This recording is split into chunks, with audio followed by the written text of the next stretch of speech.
দর্শক, জল কামান নিয়ে ইতিমধ্যে কিন্তু আমরা দেখতে পাচ্ছি পুলিশ সদস্যরা তারা কিন্তু ঠিক যমুনার অভিমুখে যাওয়ার চেষ্টা চালিয়ে যাচ্ছে। কিন্তু এখানে আমরা দেখতে পাচ্ছি যে প্রবাসী যারা রয়েছেন এবং প্রবাসীদের যে আরব আমিরাতে যারা গ্রেপ্তার হয়েছেন জুলাই আন্দোলনের সময় সেই সকল প্রবাসীদের মুক্তির দাবিতে এখানে কিন্তু প্রবাসী এবং তাদের পরিবারের স্বজনরা কিন্তু এখানে এসেছেন এবং এই ব্যারিকেড ভাঙার কিন্তু চেষ্টা চালাচ্ছেন। তবে এই জায়গাটিতে কিন্তু তারা অবস্থান নিয়ে ব্যারিকেডের উপরে উঠে তারা কিন্তু তাদের যে বিক্ষোভ কর্মসূচি সেটি চালিয়ে যাচ্ছে। তবে পুলিশ কিন্তু এখানে সতর্ক অবস্থানে রয়েছে জল কামান নিয়ে। এখানকার সর্বশেষ পরিস্থিতি আপনারা দেখতে পাচ্ছেন।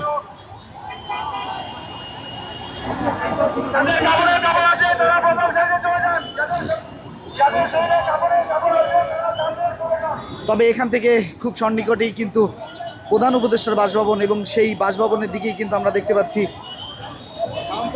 এই যারা প্রবাসী যারা রয়েছেন তারা কিন্তু এইদিকে ছুটে যাওয়ার জন্য কিন্তু চেষ্টা চালিয়ে যাচ্ছে। তবে এখানে ব্যারিকেড দিয়ে কিন্তু এখানে যারা পুলিশ সদস্য রয়েছেন তারা কিন্তু এই জায়গাটিতে অবস্থান নিয়ে দাঁড়িয়ে আছেন, যেহেতু এটি একটি রাষ্ট্রের গুরুত্বপূর্ণ জায়গা এবং সেই জায়গার নিরাপত্তার জন্য পুলিশ সদস্যরা কিন্তু এখনও এই জায়গাটিতে তারা ব্যারিকেড দিয়ে অবস্থান নিয়েছে যাতে করে ভিতরের দিকে প্রবেশ না করতে পারে এই প্রবাসীরা। এবং আপনারা জানেন যে যে এখানে ব্যারিকেড দিয়েছে হোটেল ইন্টারকন্টিনেন্টাল এর ঠিক সন্নিকটে এই যমুনা, যেখানে প্রধান উপদেষ্টা ডক্টর মোহাম্মদ ইউনূসের বাসভবন রয়েছে।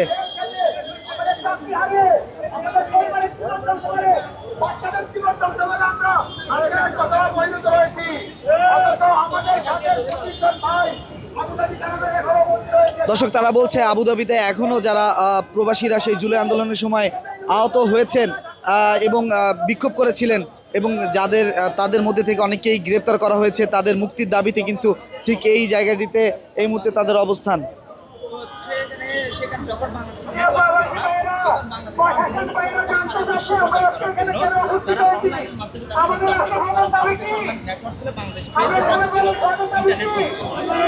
আমাদের যে এখানে প্রবাসীদের হচ্ছে ওই দেশে আমাদের প্রবাসী ভাইদের গ্রেপ্তার করা হচ্ছে।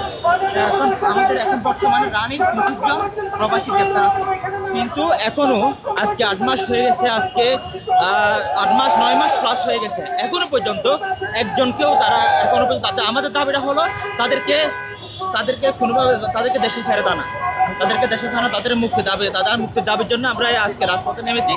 কারণ প্রবাসীরা হচ্ছে দেশের প্রধান, এদেশের অন্যতম নাগরিক, এরাই হচ্ছে আমাদের অন্যতম যোদ্ধা, এদের মুক্তির জন্য আজকে আমাদের এই দাবি।